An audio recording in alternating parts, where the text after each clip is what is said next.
தமிழ் சினிமாவில் உச்ச நட்சத்திரமாக இருக்கும் நடிகர் விஜய் தற்போது தன்னுடைய கடைசி படத்தில் நடித்து வருகின்றார்.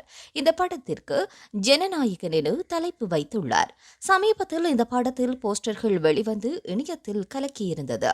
அரசியலில் களமிறங்கியுள்ள தளபதி விஜய் கடைசி படத்தை முடித்துவிட்டு முழுமையான அரசியலில் ஈடுபடுவதாக கூறினார். கடந்த சில ஆண்டுகளாகவே விஜய் தன்னுடைய மனைவியுடன் சேர்ந்து வாழவில்லை, இருவரும் பிரிவு ஏற்பட்டது என பல வதந்திகள் வெளிவந்தன.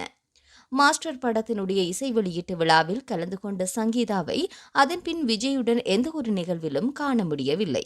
இதனால் பல சர்ச்சைகள் எழுந்தன. ஆனால் அவை யாவும் உண்மையான தகவல்கள் இல்லை என பின் தெரிய வந்திருக்கின்றது.